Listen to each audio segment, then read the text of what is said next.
Hi, welcome to my YouTube channel. My name is Cherrie-Ann. On this channel, we talk about fashion, beauty, and lifestyle. In a previous video, I gave 5 tips on how to train for your first half marathon. These tips could be also applied if you want to run shorter races, say a 5K or 10K. Now, I give you my story as to how I came to being a runner in that video, so check it out if you haven't as yet. I'll put it in the description box below. But in this video, I wanted to talk about my experience on race day and give you some tips so that if you're running a race of whatever distance, you could also be prepared. So I have a few notes, so you'll see me looking down to just, so I can remember those notes. I would say the first thing is to know the rules of the race. Now, I mentioned that I ran a rock and roll half marathon last November, so November 2021, and each race that you run, that you enter, has different rules. So know the rules regarding your race. In that regard, also know the terrain. I know that race we were not able to pick up. I think there was a rule that they wanted you to pick up your bibs before, so that's the thing that you wear on you that has a tracker device. It has a number, so that's the bib. For that race, they wanted you to pick it up before. There was a schedule as to certain days before, certain time frames as to when you could go and pick up your bib. So just know what your race day rules are. Similarly, know what the terrain is. I didn't do this. I didn't look to see what the terrain was, but I think knowing what the terrain is helpful because then you will know how to train. Basically, if your terrain is flat, it's going to be basically all flat. There's no need to really try to run on a terrain that includes hills. So know what your terrain is. On the day before, figure out what clothes you're going to wear, figure out what attire you're going to wear, figure out the shoes that you're going to wear. I would say in terms of shoes, train with those shoes on so that on race day, you're not putting on the shoes for the first time. You won't want blisters. I mentioned that in the prior video. You won't want blisters. You want to make sure that the shoe fits right, that it's comfortable. You also want to make sure that the shoe has some give, some room for your feet to expand. So if you wear like a size 9, you would probably not want to buy a size 9 sneakers, etc., etc.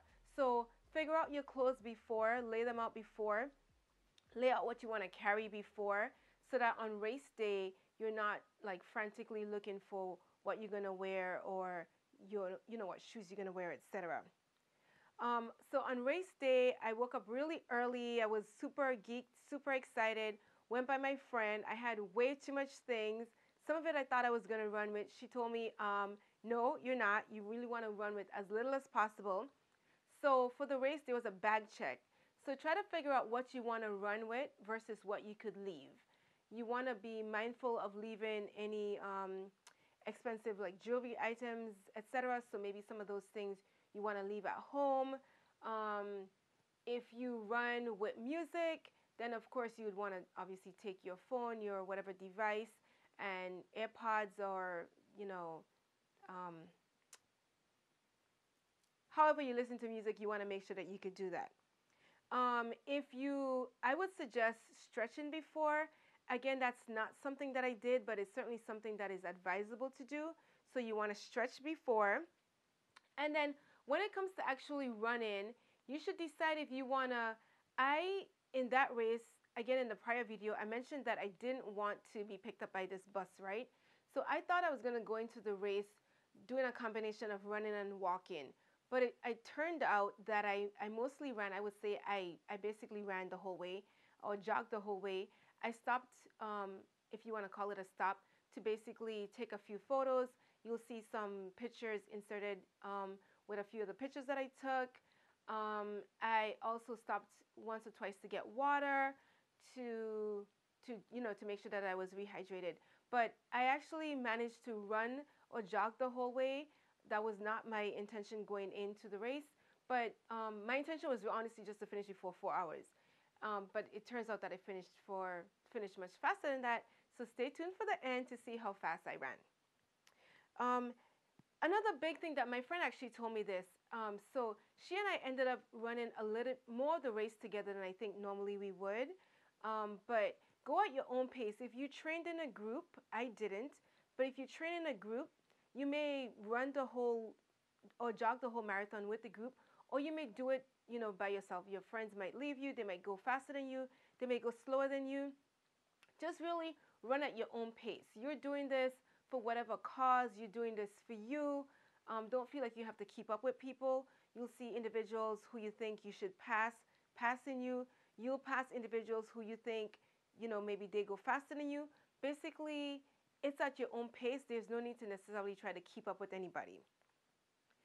Also, I loved, for me, what motivated me as I ran the race was seeing people with different signs. There were individuals cheering me along, or cheering not me solely, but cheering just the runners along. There was people who ran and jogged and walked. So, any combination of the above. But I mentioned signs. I'll insert a few clips with some of the signs that I thought they were interesting. Some were humorous. Most were humorous. They were definitely encouraging. So I think that helped. There was music that there were a couple different stations at a few of the different mile markers with music that also helped to encourage you to keep going, because 13.1 miles is no walk in the park. It definitely takes some mental endurance, some physical endurance. For me, it was a matter of mind. It was mind over matter. So it helped. These different things, the music and the different signs along the way, helped to push me, helped to propel me forward. Again, I knew I wanted to do this. It was like a personal challenge to myself. Yes, I initially entered the race because my friend wanted me to do so for a birthday, but I entered it and completed it because I wanted to. It was a personal challenge to myself to do it because it was never something that I had done before. And then, I would say as you're going through the race, like, take it all in. Take in the, what you're doing. Take in the signs. Just take it all in. Be in the moment, if you will. And then at the end, just enjoy what you did. It's a major accomplishment to finish whatever your pace. It's an accomplishment to finish it. There are not very many people who will be able to say that they ran a half marathon. So the fact that you are running any race, or the fact that you're being physically fit or trying to be physically fit is something to be commended. So kudos to you for doing so. Then, of course, at the end, you'll get a medal. So this is my medal. It has some of the different monuments in Washington, D.C. And at the end, actually, this is not something that you have to do, but I wanted to get my medal engraved. You have to pay a little bit extra for that. But I wanted to get my medal engraved with my name and my time because it was my first race. I wanted to just have that as a keepsake so that I could know always in my first race what time I was able to do. So I took lots of pictures at the end. You'll see those inserted at the end as well. And of course, we took pictures at the beginning. You'll see some of those. But my time, I was able to finish in under 3 hours. I finished in 2 hours, 55 minutes, 44 seconds. So that might be slow or fast to some people, but it was great for me because I wanted to finish in less than 4 hours, and I was able to do so, and I didn't get picked up by the bus.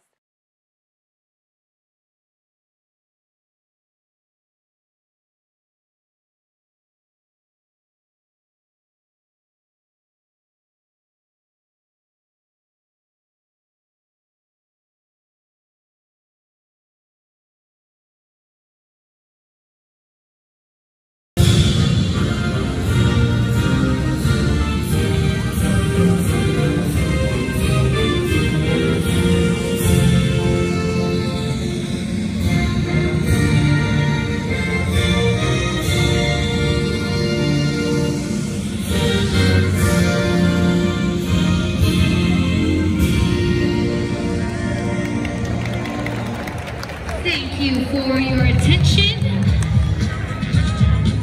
We are 3 minutes away.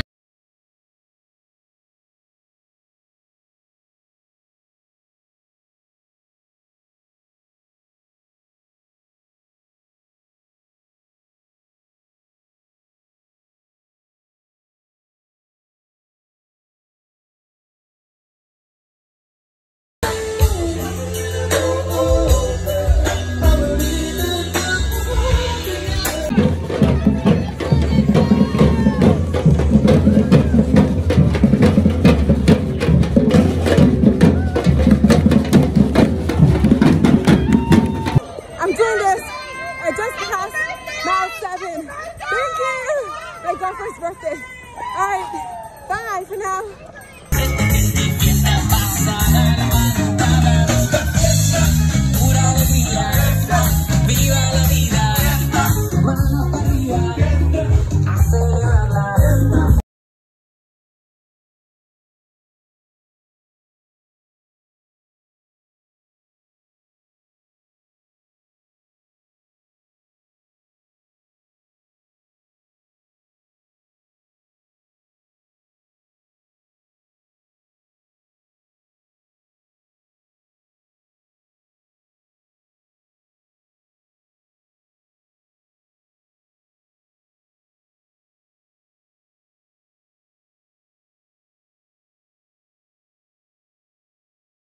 So, um, thank you for watching. Kudos to you. If you have tips on any first aid tips on what you suggest for others when they're going to run a marathon or half marathon or any type of race, any distance, please feel free to leave them in the description box below. And you can check out my earlier video on tips for training. And then also stay tuned for one of the later videos that I'll be posting because I ran another half marathon, and stay tuned to see how I did in that half marathon compared to the one that I'm just talking about. So again, I ran the Rock and Roll Half Marathon in DC in November 2021. So thanks again for watching. Feel free to like, comment, subscribe, share this video with others. Thank you to those who have subscribed, and we are continuing to grow on this channel. I hope that we are providing content that inspires you not only to look good, but to also feel good and do good. Again, thanks for watching. Bye until next time.